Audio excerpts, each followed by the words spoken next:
She was a woman. So they go running, and as you would expect, John outruns Peter. Because Peter's older, John is younger, it makes sense. I like to look at John and Peter like love and faith are running. John is the beloved, the love, and love always outruns faith, quite frankly. When my faith is shot, love is still there. Love always outruns faith. And I look at Peter as faith because when you read his letters, you can see that Peter writes a lot about suffering and the relationship between suffering and faith, that your faith is actually being perfected. It's precious. He's a faith man, Peter. So he arrives after love, after John, so to speak. You notice John does not go into the tomb. It says that he just kind of looks in. Peter arrives at the tomb and goes running in. This is beautiful. I love this picture. Because John, remember, they're both good Jewish boys. Peter just a little bit not as good a Jewish boy. What I mean by that is John knows Leviticus 21, you do not go into a tomb unless it's your father, your mother. You don't go in there. You're defiled by a dead body. You don't go in there. You don't do that. So John doesn't. It says he looks in, and he's looking into the tomb, and he's looking at that scene. And while he's looking at it, Peter arrives and goes running right into the tomb. So John is looking into the tomb at the grave clothes. They're basically the grave clothes. So get this picture. It's a beautiful picture, okay? They had to stoop down because where they came in, the tomb was down below. It would be almost like if you were coming down from that hill and the tomb was down here someplace and you're trying to look in. And so he's looking in and he's looking at the grave clothes. Would you read verses 6 and 7? And so Simon Peter also came, following him, and entered the tomb. And he saw the linen wrappings lying there, from 7, and the face cloth which had been on his head. There's more to that verse, isn't there? I'm sorry, I didn't know it was 7 too. And the face cloth which had been on his head, not lying with the linen wrappings, but rolled up in a place by itself. So Peter goes running right into the tomb. Basically, the way I look at it, he had absolutely no kind of respect for religion. This was not a time to get religious. This was a time that his best friend had died and something is going on and John is looking in, and that's just not going to be good enough for Peter. I don't really care what Leviticus says. This is outside the Leviticus realm, if you would. He has no use for religion. And he goes running in, and the Greek words are interesting. What Peter was doing is he's looking at the grave clothes. This is the second time now. He's looking at the grave clothes. John's looking at the grave clothes. Peter's looking at the grave clothes. But Peter sees something else. He sees that the napkin that would have been around Jesus' head was folded very nicely and put at the foot of the slab that Jesus was laying on. So now Peter's looking at it, but he's not looking at it the same way John is. John's looking at it. Peter's trying to figure out kind of what it means. We've got this folded handkerchief and we've got the grave clothes, and they're two different things. When did you remember in John 11 with Lazarus, once he calls him out and Lazarus comes hopping out and Jesus says, loose him, take the grave clothes off of him. Now, the way they used to bury people was by taking very, very long strips of linen. And the body obviously was dead, so it was spread out a bit like this. And we didn't read it, but at the end of John 19, it was Nicodemus and Joseph of Arimathea who took 100 pounds of spices. Now, I don't know how much Jesus weighed. I'm not guessing he was more than 200. It doesn't matter, really. The point is, I'm guessing somewhere around half his weight, or maybe more if he didn't weigh that much,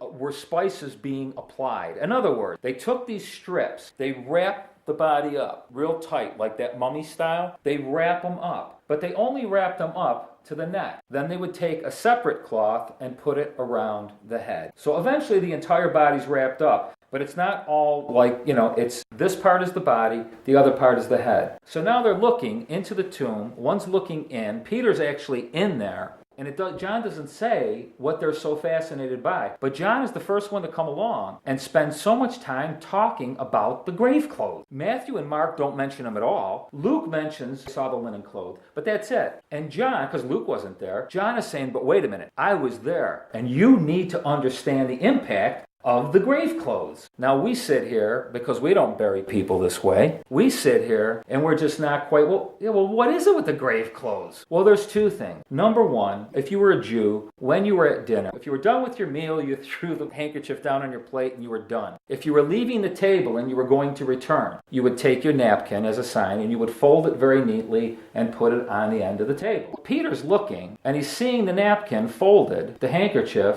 just like a Jew would do it at the dinner table, indicating that he was going to come back. So we got a folded handkerchief coming off of his head at one end, and you've got the grave clothes in the middle, and this is the way you have to picture the grave clothes. If you wrap a body in these linens, and then you saturate it with these liquids and spices, and leave it there for 3 days, the outside becomes like a wrapper, like a cocoon, formed to the shape of the body, probably fairly hard, like a cast. Okay. Imagine looking at a cast with nothing in it. And they're looking at these grave clothes that are in the shape of a man, but there's no man in there. In other words, if they stole the body, there's no way they could have got it out of the grave clothes like that. They would have had to cut the grave. And if you got Romans around and you're trying to steal a body quickly, you don't take out your scissors and cut it. All these things are going through their head. If they were grave robbers, why would they take the time to fold the napkin so nicely? These guys,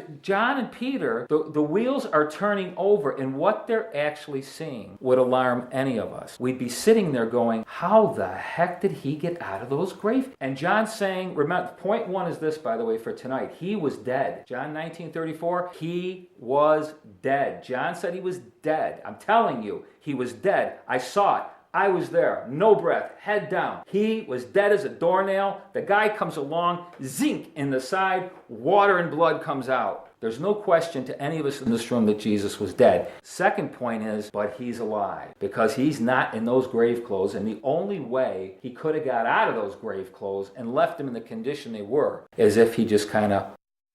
There's no way to get out of them. And they're looking at those grave clothes. And John is saying, don't you understand how important those grave clothes are? That is the proof at this point of the resurrection, that he is alive. He left us his message of the folded napkin, and he just got out of that thing and left it there for us to just look at, in absolute amazement, and let our pretty little brains, for those of us who just, everything's got to make sense. It's like, well, how much more sense do you want this to make? I mean, it's like a cast there that's still left for you to look at. This is where John's coming from. Number one, he was dead. Number two, the grave clothes, he is definitely alive. I'm telling you, he's alive. What we saw that day. Let's continue to read verse 8. So the other disciple who had first come to the tomb then also entered, and he saw and believed. He saw and believed. He saw and believed. He looked at it, and for John, you can only go through so many scenarios. You're only left with one. Even a reasonable man is only left with one.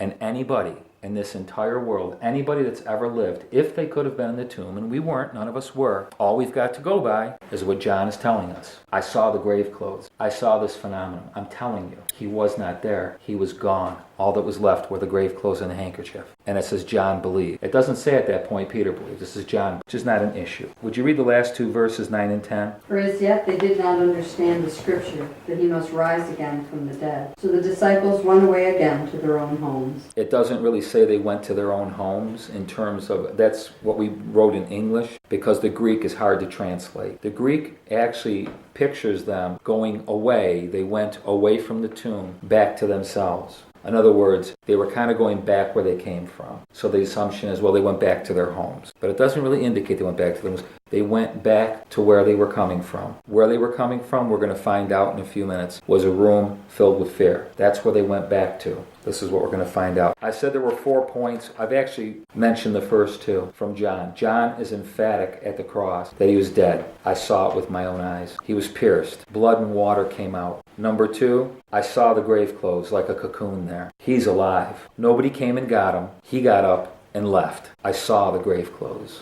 So did Peter, for that matter. He's alive. But for John, at this point, the question is, why? So what do you mean, why? You see, it's very clear in the scriptures. Paul talks about it in 1 Corinthians 15. In the beginning of Acts, there's a lot of emphasis placed on the resurrection. Rightfully, there should be. Paul says things like, if there's no resurrection, we might as well all go home. Our faith is in vain, our sins remain. Stuff like that. The resurrection is huge. But is the resurrection, the power of the resurrection, is that what we're supposed to... See, John's been all about signs. What does that actually mean for us then? Does it mean that we can believe everything he said in the Gospels? Is that the main thing? John would say yes, of course. But there's more. In the beginning of that first verse in John chapter 20, he introduces Mary Magdalene for the first time. Does anybody know much about Mary Magdalene? She was possessed by 7 spirits. I don't know that anybody in here has ever been possessed by one. 1 would be enough. 7 would be, it's the number of completion. 7 would have been a complete wreck, train wreck of a person. How much trouble can you get into? Any kind of trouble you can imagine. They claim that she was a prostitute, stuff like that. We don't have a lot of documentation. We've got a lot of insinuations, and a lot of times insinuations might as well be documentation. And now John introduces her at the tomb. Yeah, let me just ask you this. How do you think Mary Magdalene felt the day that she was set free from all those demons? She probably sang. For how long, you think? A couple hours, maybe more. Yeah.